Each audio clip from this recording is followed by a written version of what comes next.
Senhor Jesus, Senhor, ainda invocamos o Teu nome, ainda louvamos ao Senhor pelo Teu cuidado conosco. Pedimos, Senhor, a Tua presença, Senhor, nessa comunhão, por meio da Tua palavra. Continua, Senhor, falando conosco, se expressando, Senhor, por meio, Senhor, da palavra viva, que é o próprio Senhor. Senhor, que possamos, Senhor, ensina-nos a valorizar, Senhor, a Tua palavra, ensina-nos a valorizar o que temos recebido da parte do Senhor. Ensina-nos, Senhor Jesus, a nos alimentarmos adequadamente. Senhor Jesus, ensina-nos, Senhor Jesus, a caminharmos segundo a Tua vontade. Senhor, continua nos conduzindo como igreja, como corpo, como membros pelo caminho do Senhor. Senhor, pedimos, Senhor Jesus, a Tua bênção, Senhor, para a Tua igreja. Pedimos a Tua bênção para cada família aqui representada, para cada casa. Esteja, Senhor Jesus, visitando, esteja, Senhor, acampando os Teus anjos ao redor de cada lar, de cada casa, de cada família, livrando os nossos irmãos de todo mal, guardando-os de todo mal, abençoando, Senhor Jesus, os negócios, abençoando, Senhor, a saúde, abençoando, Senhor, a casa. Senhor, guarda os nossos irmãos em Ti, guarda, Senhor Jesus, as famílias em Ti, os casais, guarda, Senhor Jesus, os relacionamentos, que possam encontrar no Senhor o ponto de equilíbrio, pois Tu és o nosso ponto de equilíbrio. Tu és, Senhor Jesus, o nosso porto seguro. Então, Senhor, visita cada casa, cada família, abençoa, guarda, Senhor, supra com misericórdia, com graça e com paz. Senhor, nós Te louvamos, nós Te amamos, nós invocamos o Teu nome, reconhecendo que nada somos, reconhecendo que nada podemos, mas somente Tu, Senhor, é o nosso provedor, somente Tu, Senhor, é a nossa fonte de vida. Nós Te louvamos, Jesus é o Senhor. Amém, Senhor Jesus. Graças a Deus por essa manhã de festa. Partimos aqui o pão, participamos da mesa do Senhor, embora sejam símbolos, tá? Representam para nós a realidade da obra do Senhor na cruz. Você que comeu do pão, você que tomou do cálice, nós precisamos crer que ao comermos e bebermos, nós somos supridos para termos uma semana fortalecida no Senhor. Por isso, da prática de nós partirmos o pão todos os finais de semana, todos os domingos, tá? Em alguns lugares se partem uma vez por mês, uma vez a cada 2 meses, isso aí não tem nenhum problema. Cada um anda de acordo com o que recebeu, mas graças ao Senhor que nós temos essa prática de todos os domingos comermos do Senhor como nossa fonte de vida, não é isso? E vamos dar continuidade na palavra que nós começamos ontem. Estamos vendo o capítulo 6 do Evangelho de João, que tem como título a multiplicação dos pães e peixes. E hoje, em especial, embora ontem nós não lemos essa porção, mas vimos a respeito da importância da palavra na nossa vida. Vimos o quão importante é nós amarmos a palavra de Deus, amarmos a palavra do Senhor, porque se eu falo que amo a Jesus e não amo a palavra, na verdade eu não estou amando verdadeiramente o Senhor. Porque Cristo é a própria palavra viva, né? Se você ler João capítulo 1, versículo 1, você vai ver bem claro, no princípio era o verbo. Se você pegar a tradução original no grego, no princípio era o logos, ou a palavra. No princípio era a palavra. E a palavra estava com Deus, e a palavra era Deus. Então a palavra é Deus. E quem é a palavra? João 1,14. João 1,14. E a palavra se fez carne e habitou entre nós, cheio de graça e de verdade. E vimos a sua glória. Glória como do unigênito do Pai. Então Jesus é a palavra. Se eu falo que amo Jesus e não amo a palavra, na verdade eu não amo verdadeiramente o Senhor. Nós precisamos amar a palavra de Deus, porque a palavra de Deus é o nosso sustento. A palavra de Deus é o nosso porto seguro. A palavra de Deus, ela é imutável, ela não muda. E a palavra de Deus, ela é eterna. Mateus fala, passará o céu e a terra. Porém, as minhas palavras não passarão. As palavras do Senhor nunca passarão, elas são eternas. É a única coisa que vai permanecer. Tudo que você vê, tudo que você contempla com seus olhos físicos, vão passar um dia. Mais cedo ou mais tarde, tudo isso vai passar. Mas a palavra, ela permanecerá, ela é eterna e ela é imutável. Então, ame a palavra de Deus, valorize a palavra de Deus, separe um tempo para ler e ter contato com a palavra de Deus. Não é isso? Nós temos tempo para tantas coisas. Não é isso? Temos tempo para tantos afazeres lícitos e nós precisamos disso aí, verdadeiramente. Mas nós não podemos abrir mão de termos um tempo de comunhão com o Senhor, de termos um tempo de comunhão na palavra de Deus. Deus ama ter comunhão com o homem. Deus ama a presença do homem. Tanto que, quando Ele cria o homem, não é isso? O primeiro casal, o Senhor, irmãos, Ele não respeitou nem a lua de mel do casal. No primeiro dia que foi criado, Deus já aparecendo para o homem, aparecendo para o casal, para ter comunhão com o casal. Então o Senhor ama essa comunhão conosco. E nós precisamos também amar a comunhão com Ele. O relacionamento meu e seu com Deus é um relacionamento de mão dupla. Não adianta o Senhor querer a minha presença se eu não quero a presença dEle. Tanto que a questão de salvação, ela é pela fé, ela é uma escolha que cada um de nós fazemos.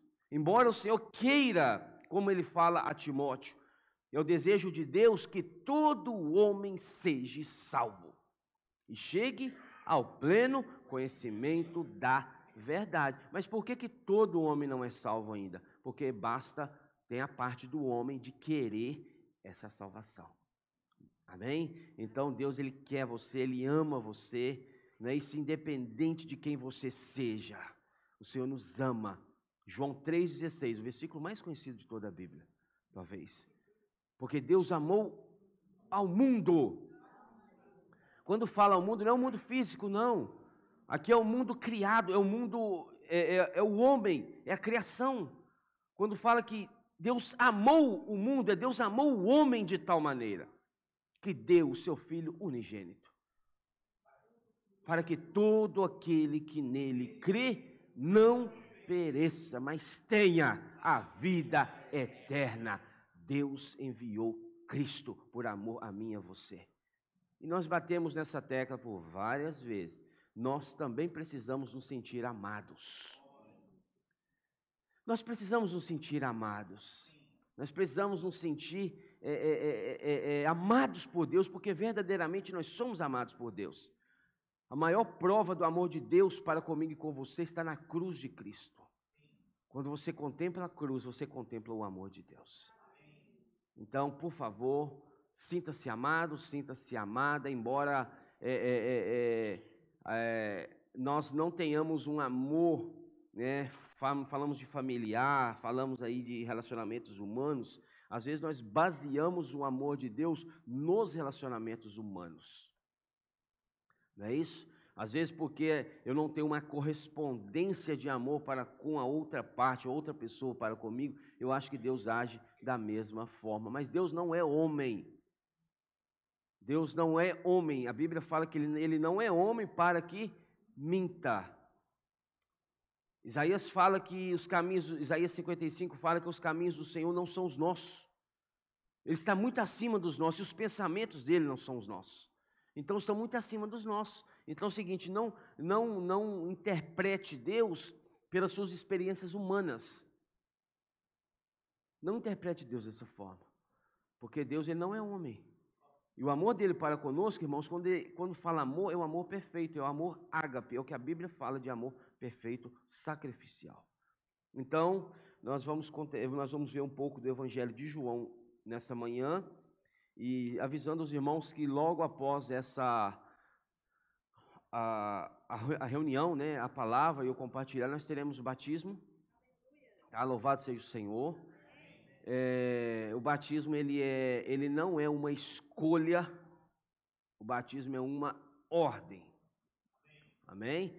O batismo é uma ordem do próprio Senhor, e isso aí, quem ouve essa palavra e quem se manifesta, ou quem toma uma posição, está cumprindo uma determinação de Deus, uma justiça de Deus. Jesus, ao vir ao mundo como homem, sabemos da história, João Batista o batizou. Quem era Jesus e quem era João Batista? Aí João Batista, ele interroga o Senhor, não é isso? Quando ele viu Jesus vindo, que ele fala que eis o Cordeiro de Deus que tira o pecado do mundo. Quando Jesus chega para ser batizado por João Batista treme na base. João Batista deu nele um ataque de tremedeira, falou: Senhor, peraí, é eu que preciso ser batizado pelo Senhor. E o Senhor vens a mim? E Jesus fala: vamos deixar isso aí por enquanto? Isso aí vai gerar debate, vai gerar, não é isso? Vamos deixa por enquanto. Quanto a nós, importa-nos cumprir a justiça de Deus. E tendo sido batizado, desceu sobre ele, né? Os céus se abriram e como uma pomba veio e o revestiu do Espírito. Então o batismo, irmãos, é uma ordem de Deus. Não é isso? Quando eu tive uma resistência enorme para o batismo. Enorme. Eu sabia que eu precisava. E eu sabia o que a palavra dizia. Mas eu ainda tinha uma resistência enorme. Até chegar um dia que o Senhor me livrou da morte, literalmente. E eu vi a mão de Deus. Eu vi a mão de Deus me guardando e guardando a minha vida. E eu ouvi, como você ouve um som, claro, como um som que você ouve aqui agora. Eu ouvi Deus me falando: olha, você está protelando demais. Deus me mostrando o guardar dele, me livrando da morte, literalmente da morte, questão de um segundo. Ele guardou a minha vida. E eu ouvi a voz do Senhor clara como um dia. Você está na hora, você está enrolando demais, você está protelando demais, eu preciso que você tome essa decisão. Na mesma semana eu passei pelas águas. Então é uma escolha de cada um, ninguém pressiona ninguém, tá? Fique em paz. Mas é o nosso encargo, o nosso dever, mostrar para os irmãos que o batismo não é uma escolha, é uma ordem. E cabe a nós cumprir essa ordem, né, que é a justiça de Deus. Então, logo mais nós teremos o batismo, amém? Abra sua Bíblia em João capítulo 6. João capítulo 6, versículo 1.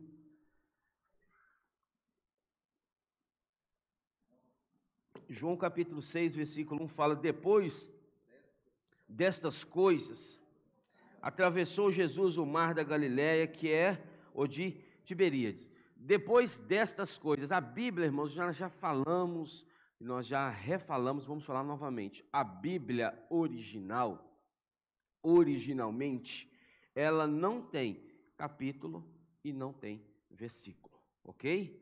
A Bíblia ela tem somente livro ou epístola, certo? Livro ou epístola. Mas os capítulos, capítulo 6, versículo 1, versículo 2, versículo 10, foram trazidos para nós na impressão da Bíblia para facilitar o encontro, tá? Para facilitar nós encontrarmos o trecho ou a passagem que nós iremos ver. Imagina se o Evangelho de João não tivesse capítulo, não tivesse versículo. Como que encontraríamos essa porção? Então, os capítulos eles foram trazidos para que pudéssemos encontrar, o manusear de forma prática. Mas quando fala depois destas coisas, é uma sequência de escrita. Aí ela foi seguindo a escrita. Entendeu? Que antigamente principalmente no Antigo Testamento, eram pergaminhos, eram ali escritas em rolos, em peles de animais, os primórdios, né, das escritas da palavra, mas elas são escritas de forma na íntegra, de forma inteira, completa. Então, quando fala depois destas coisas, você vê o capítulo anterior, que você vai entender que coisas são essas. Amém? Nós, às vezes, nós não gostamos de ler.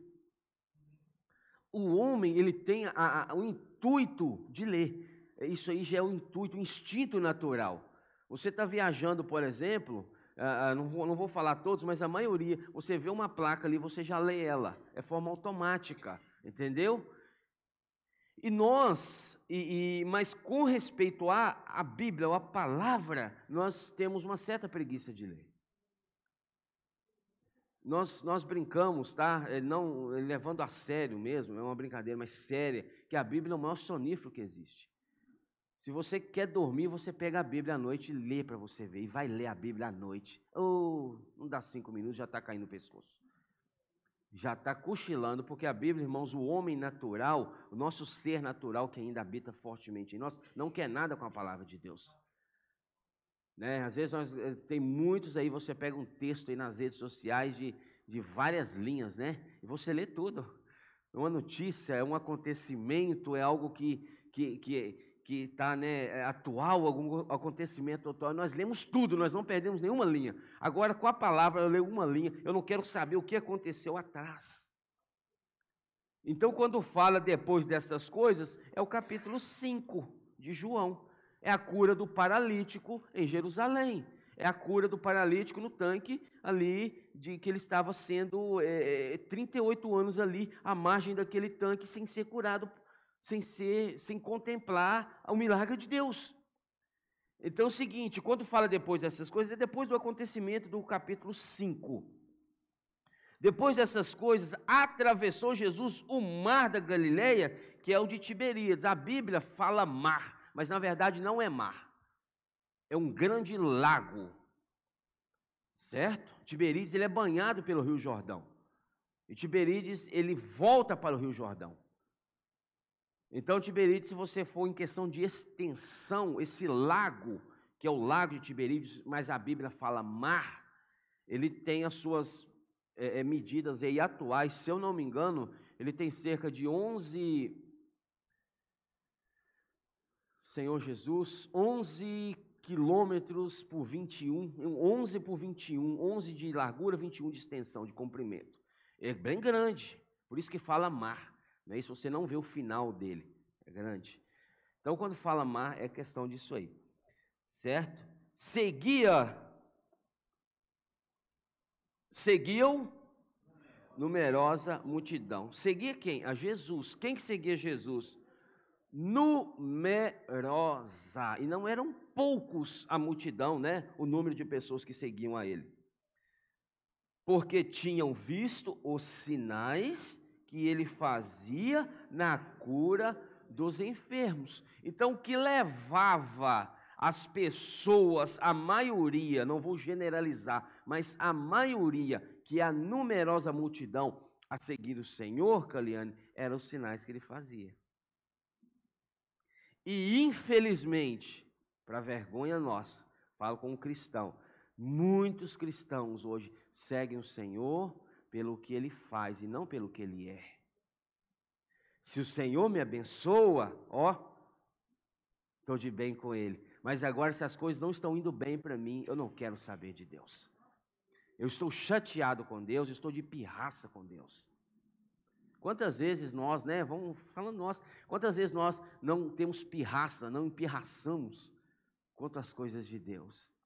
Não é isso? Então, quando fala numerosa multidão, o seguia é pela questão dos sinais, os milagres, as curas, as libertações, certo?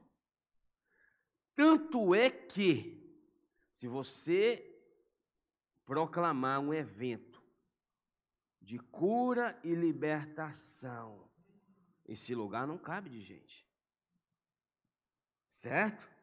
Agora, proclama um evento em que a palavra de Deus vai ser falada. Você vai ver a diferença, irmãos, certo? Então é o seguinte, o homem é assim, o homem é assim. Agora, quer ver uma coisa? Quer ver uma coisa aqui? Numerosa multidão que o seguia. Mas vai ler João capítulo 19. Lê João 19, lê João 18. 18 e 19 em especial. E me mostra a numerosa multidão aos pés da cruz.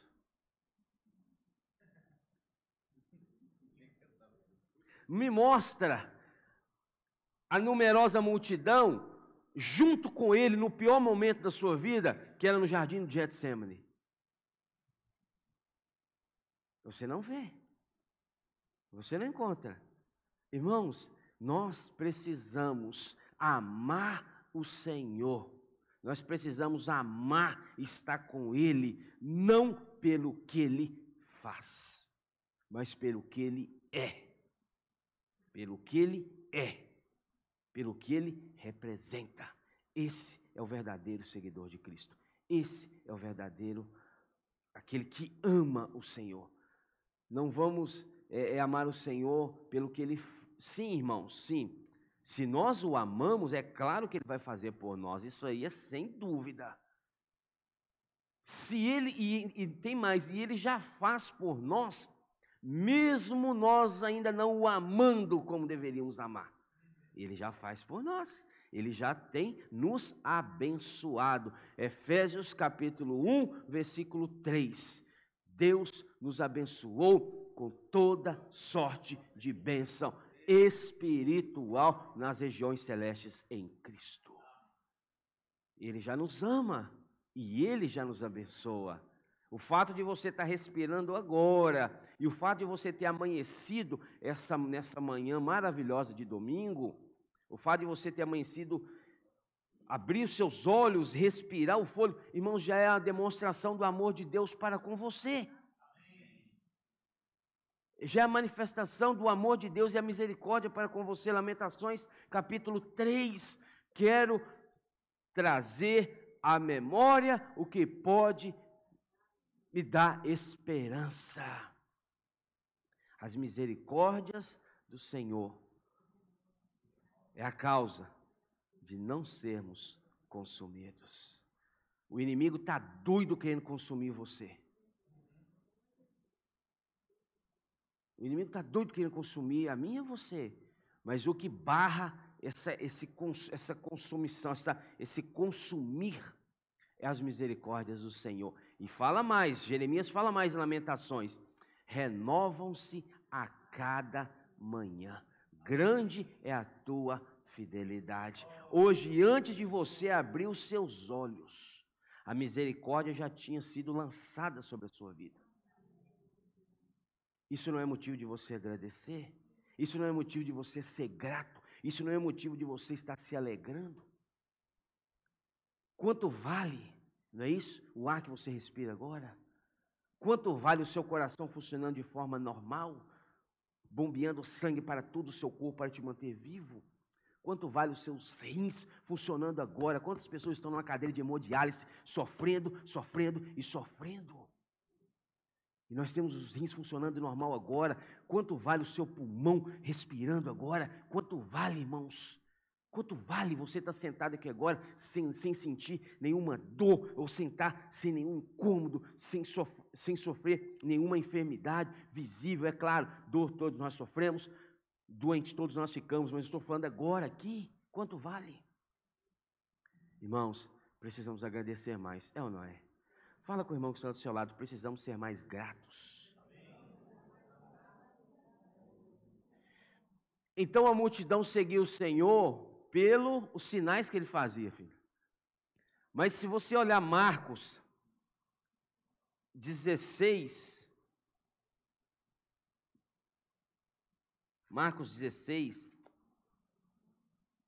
versículo 17.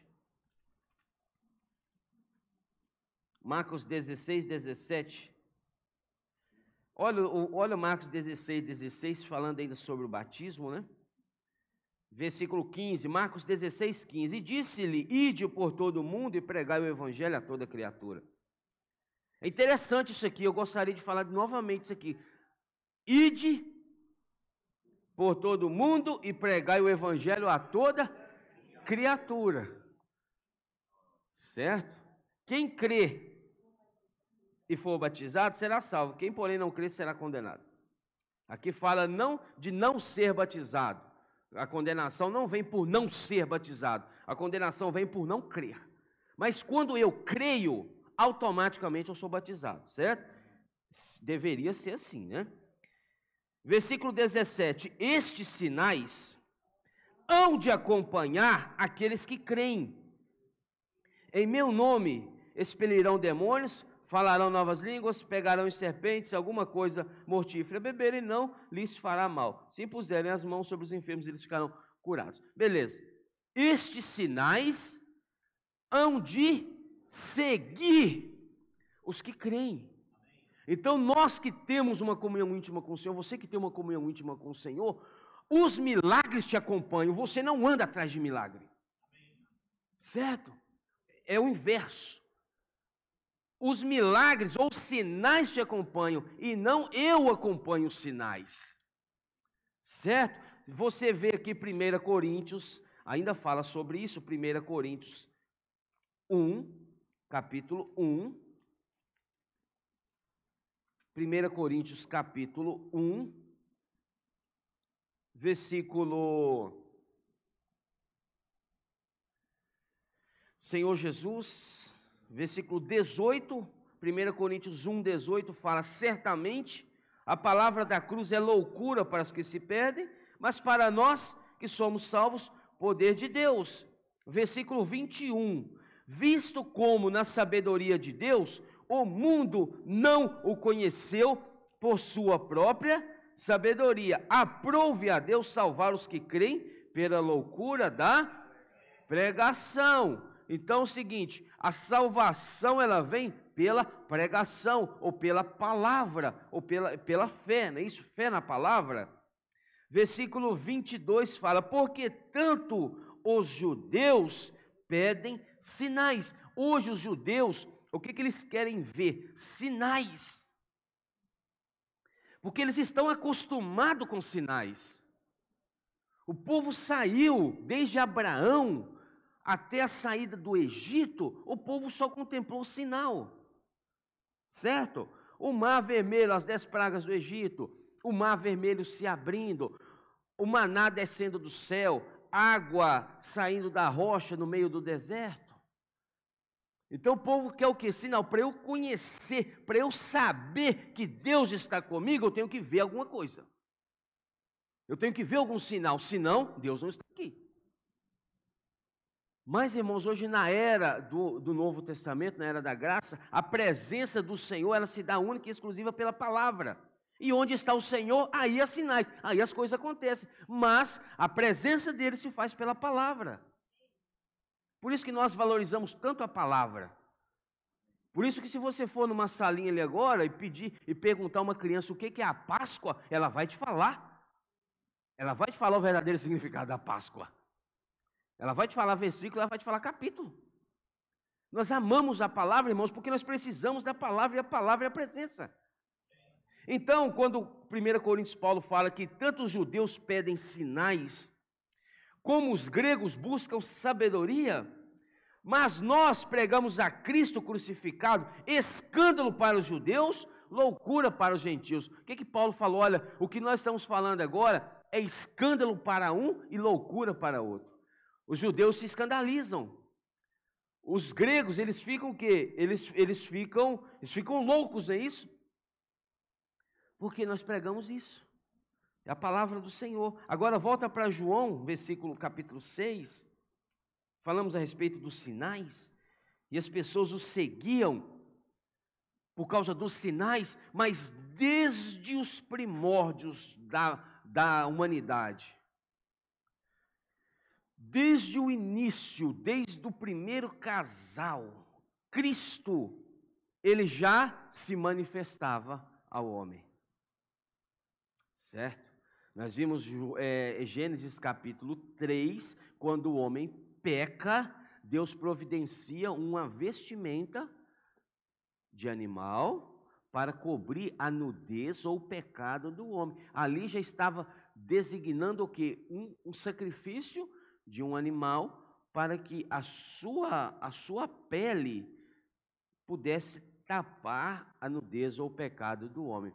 Cristo, irmãos, é anunciado desde Gênesis até Apocalipse. Cristo, quando ele fala, o Senhor, quando ele fala em Apocalipse que ele é o Alfa e o Ômega. O que é o Alfa? A primeira letra do alfabeto grego. O que é o Ômega? A última letra do alfabeto grego. Ele falou, eu sou o Alfa e o Ômega. Eu sou o princípio e o fim. Eu sou o primeiro e o último. Então o Senhor já estava sendo manifesto desde Gênesis. Então Cristo, ele é o quê? Ele é a realidade da vontade de Deus. Cristo é o centro da vontade de Deus. Então, quando esse milagre, antes de acontecer, na verdade, espiritualmente falando, quando houve a multiplicação dos pães e dos peixes, o Senhor ele não queria, irmãos, apenas matar a fome daquele povo, a fome fisiológica, a fome física. O Senhor queria ir além disso, ele queria mostrar para o povo que ele era o verdadeiro alimento para o povo. O povo não entendia. Os judeus não entenderam isso e o povo não entendia isso. Mas tudo que acontecia, irmãos, é a manifestação da presença do Senhor. Hebreus, deixa eu ler para você rapidinho aqui, se eu não me engano, capítulo 10. Hebreus capítulo 10 fala sobre isso. Isso, Hebreus capítulo 10, versículo 1 fala: ora, visto que a lei tem sombra dos bens vindouros, sombra, não a imagem real das coisas, nunca jamais pode tornar perfeitos os ofertantes com os mesmos sacrifícios que, ano após ano, perpetuamente, eles oferecem. Então a lei, ela tem sombra do que viria a ser realidade lá na frente. Ela é sombra do que viria a ser real lá na frente. Cristo, irmãos, se fez real no Novo Testamento, mas no Antigo Testamento ele já se manifestava. E ele queria mostrar para o povo que ele é esse verdadeiro alimento.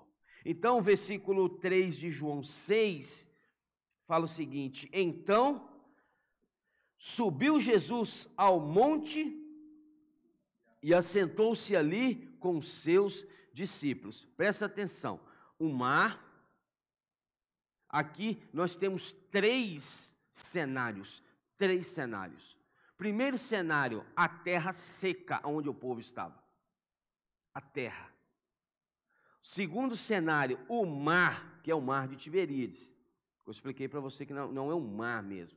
Não é o oceano, não é o mar. É um lago, um grande lago, né? E temos outro cenário, o terceiro cenário é o monte. Então nós temos três cenários: a terra, onde o povo estava, a numerosa multidão, o mar e o monte. A terra, que é onde o povo estava, representa a criação de Deus em Gênesis capítulo 1, que é o lugar onde Deus criou para que o homem pudesse habitar seguro.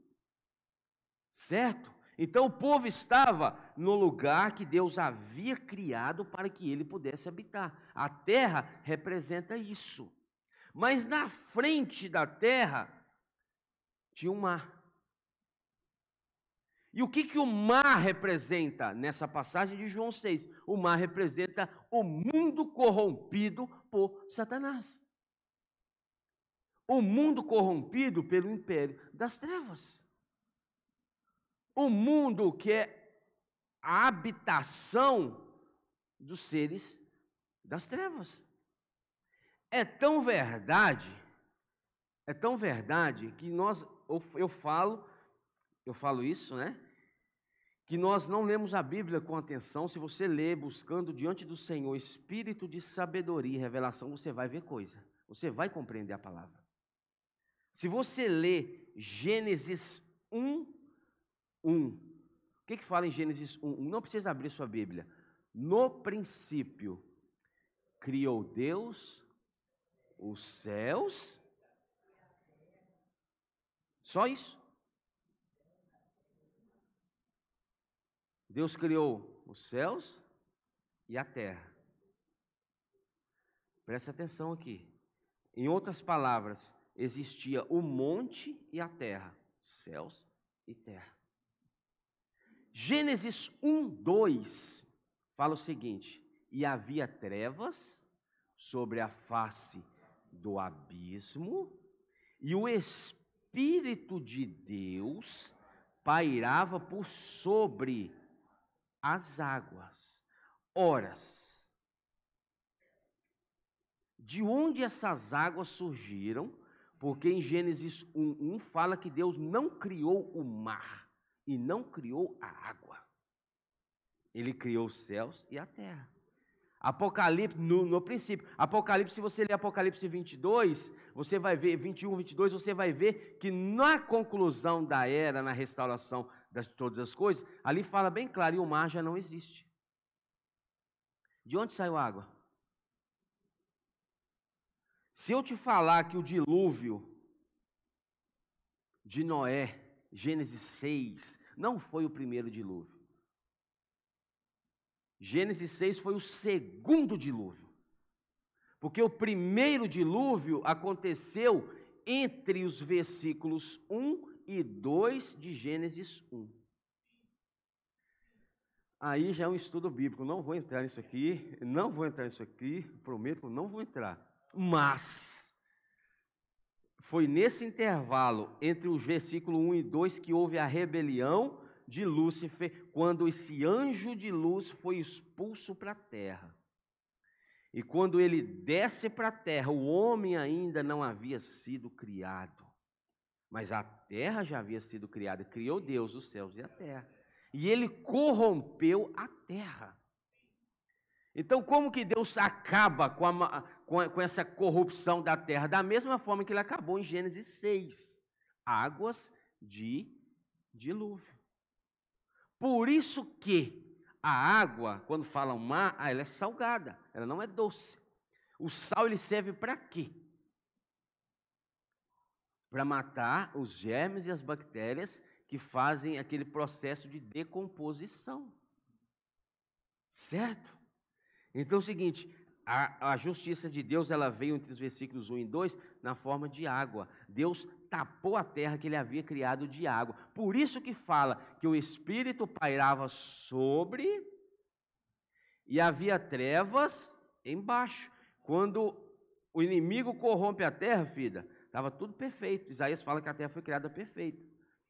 O inimigo desce, arrasta um terço dos anjos com ele, se torna Satanás, que antes era Lúcifer, corrompe a terra, e Deus falou: opa, mas eu criei a terra para receber o homem, agora o inimigo vem e bagunçou tudo.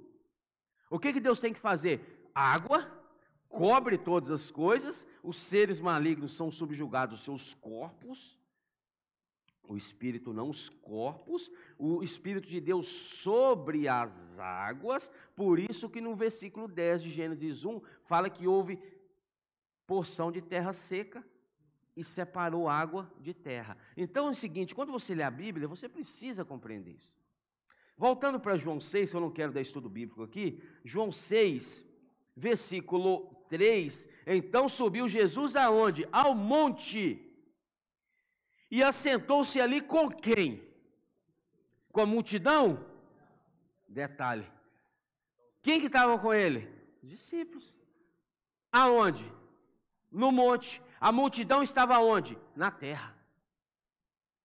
Então, o lugar que o Senhor escolhe para subir é onde? No monte. Se você lê ao monte, você vê, quando fala monte, irmãos, é a presença, é para onde o Senhor vai. Você vê monte sendo mostrado, e nós lemos ontem, Hebreus capítulo 1, versículo 3, que quando o Senhor ressuscita, ele é ascendido aos céus, e ele assenta à destra de Deus, na majestade nas alturas, à destra da majestade nas alturas. Efésios capítulo 1 fala que ele foi ressuscitado, e elevado acima de principados e potestades, está à destra de Deus. Então o monte, irmãos, é onde o Senhor está.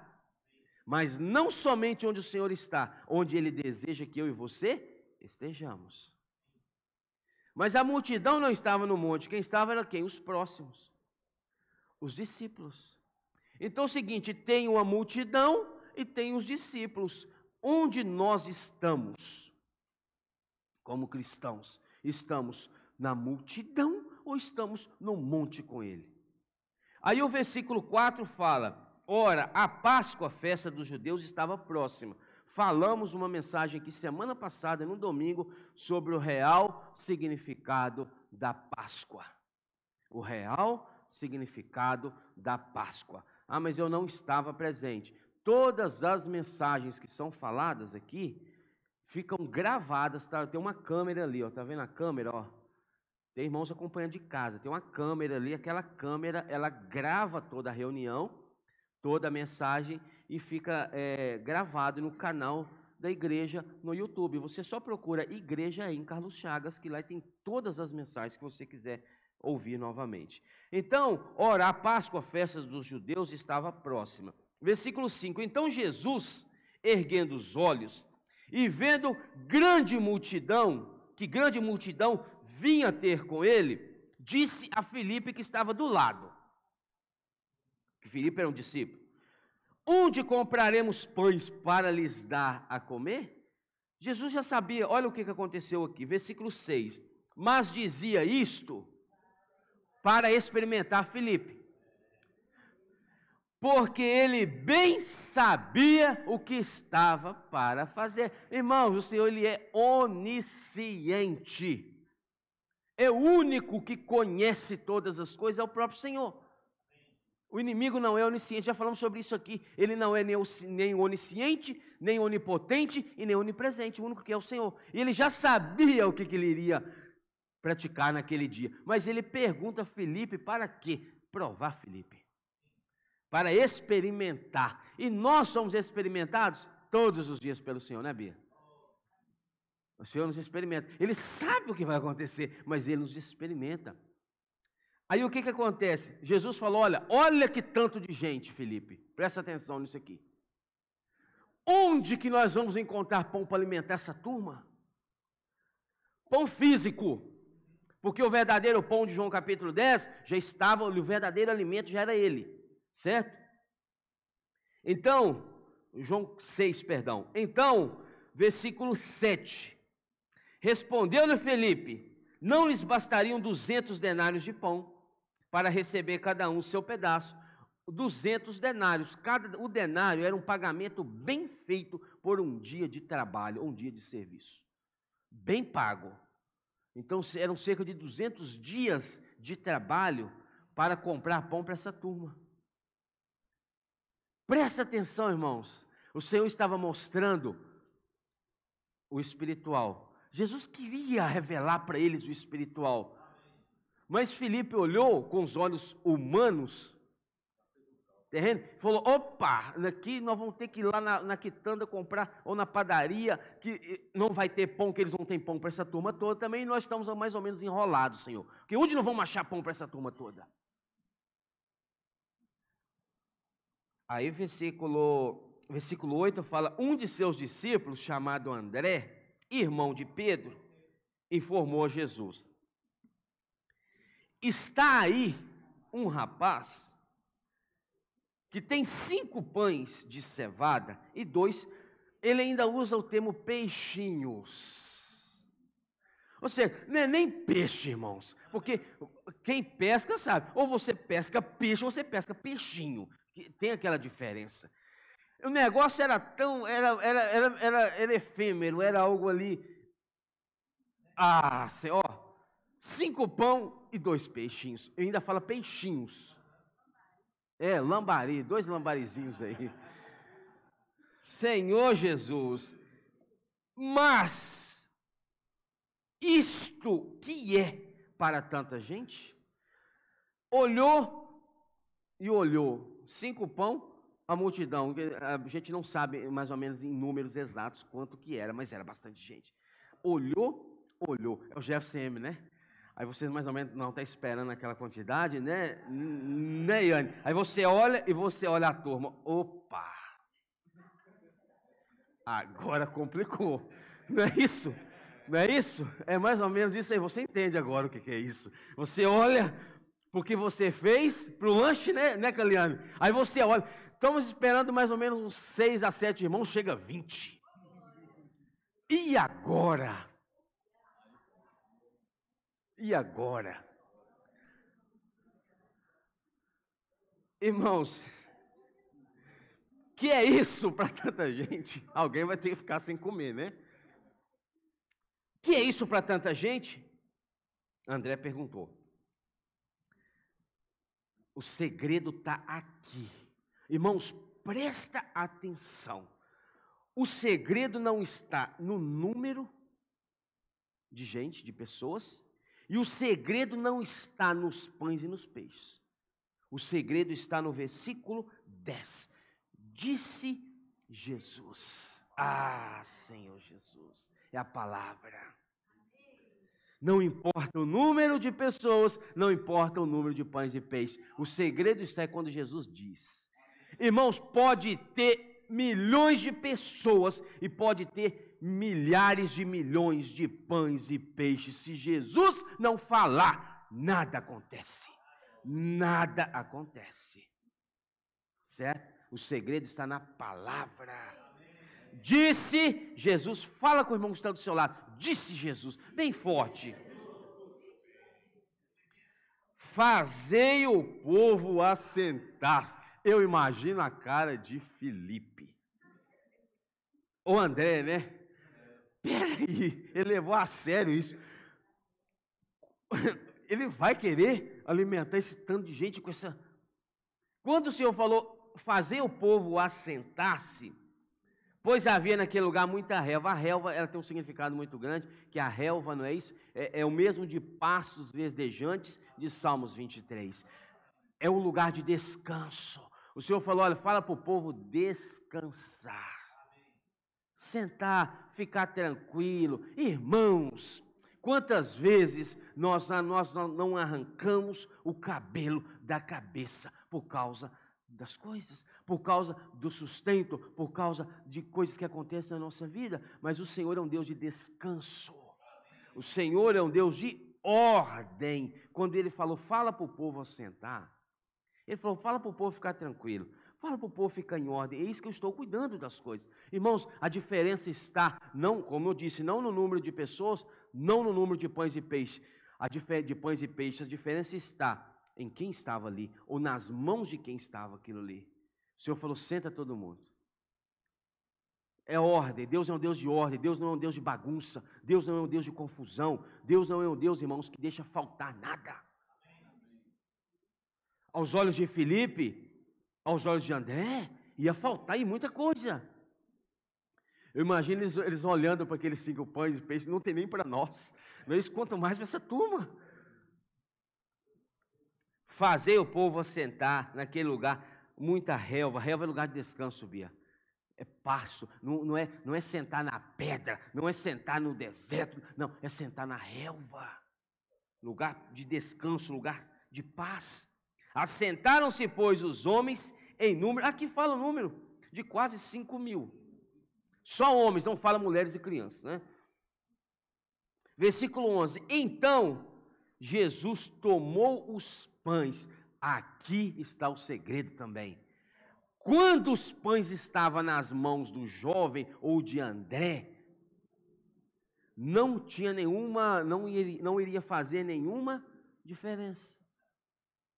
Mas quando os pães foram colocados nas mãos certas, algo aconteceu. Então, irmãos, o negócio não está no problema. A situação, o foco não está no problema ou na situação em si, mas sim nas mãos de quem a situação está. Às vezes você está com uma situação aí que você está arrancando o cabelo da cabeça. Às vezes você está aí desesperado porque você não confia no cuidado de Deus e você confia muito em você mesmo. Deixa eu cuidar, está nas minhas mãos. Os pães e peixes, está aqui, ó. Eu não solto isso aqui. Eu que vou dar um jeito. Porque é natural do homem querer fazer as coisas. Tanto é, quando algo acontece, a primeira coisa que fala é espontânea e natural. Deixa que eu dou um jeito. Não é isso? Aconteceu alguma coisa, deixa que eu dou um jeito. É natural. O problema está nas minhas mãos. Vai continuar 5 pães e 2 peixes o resto da vida. Mas quando a situação, ou o problema, ou a dificuldade passou para as mãos de Cristo, algo aconteceu. Então Jesus tomou os pães e tendo dado graças. Irmãos, quando ele deu graça, ainda não tinha sido multiplicado. Princípio da palavra. Às vezes nós damos graça, Marilene, só depois que é multiplicado. Você não dá graça pelos 5 pães e 2 peixes. Dá? Você tem dado graça pelos 5 pães e 2 peixes? Você tem dado graças pelo que você tem antes de ser multiplicado? Ou você dá graça só depois que o milagre acontece? Irmãos, vamos aprender com a palavra. A palavra é cheia de princípios, poderíamos ficar aqui o dia inteiro, só vendo sobre isso aqui. Então o Senhor lhe deu graça antes da multiplicação, antes das coisas acontecerem. Então, irmãos, dê graças pelos 5 pães, entre aspas, e 2 peixes que você tem. Porque quando o Senhor multiplicar, você vai continuar dando graça. Certo? Não vai mudar a sua percepção de cuidado. Então, tendo dado graças, distribuiu-os entre eles. Aí começou a multiplicação. Distribuiu-os entre eles e também igualmente os peixes que quanto queriam. Versículo 12, quando já estavam fartos, comeu todo mundo. Já estava farto? Disse Jesus aos seus discípulos: recolhei os pedaços que sobraram, para que nada se... Princípio ainda da palavra de Deus. O Senhor, Ele não desperdiça nada. Cristo não desperdiça nada, Caliane. Ele aproveita tudo em prol da sua vontade. Até mesmo as coisas negativas que acontecem conosco, Cristo não desperdiça. É usado por Ele para a realização da sua obra, a sua vontade na nossa vida. Então, irmãos, Ele não desperdiça nada. O Senhor, Ele é muito prático, Ele nos passa uma visão, né, de administração quanto à sua casa, para que nada se perca. Assim, pois, o fizeram e encheram 12 cestos de pedaços, 5 pães de cevada, que sobraram aos que havia comido. Isso aqui é muito significativo, 12 cestos. Irmão, eu não vou entrar nisso aqui. Vendo, pois, os homens o sinal que Jesus fizera, olha aqui, vendo, pois, os homens o sinal. Vendo, pois, não fala os discípulos, fala os homens. Vendo, pois, os homens o sinal que Jesus fizeram, vendo, pois, os homens o sinal que Jesus fizera, disseram: este é verdadeiramente o profeta que devia vir ao mundo. Só falou isso depois, o sinal, não falou antes. Então, irmãos, nós não podemos ser a multidão que só reconhece o cuidado e o senhorio do Senhor depois que o sinal acontece. Vamos crer naquele que está no controle de tudo, vamos crer naquele que está no controle da nossa vida, não é isso? Versículo 15, sabendo, pois, Jesus que estavam para vir com o intuito de arrebatá-lo, para o proclamarem rei, retirou-se novamente sozinho para o monte. Então, irmãos, o que Jesus queria mostrar? Que Ele é o verdadeiro alimento e Ele é o verdadeiro sustento para o mundo, e que este alimento, além dele ser farto para alimentar a todos nós, ele ainda é um alimento que excede. O Senhor excede, irmãos, a nossa necessidade. Ele excede o que nós precisamos. Ele, como pão e peixe, ele excedeu o número de pessoas e eles estavam fartos e ainda sobraram. Então o Senhor, ele excede a sua necessidade. Ele é além da sua necessidade. Jesus é o Senhor. Amém? Senhor Jesus. Vamos, pequenos grupos aí, uns 5 minutinhos, compartilhar o sentimento. Então, pequenos grupos aí, com o irmão que está do seu lado, seu vizinho aí. Vamos compartilhar rapidinho a respeito dessa porção durante a semana que você leu, amém?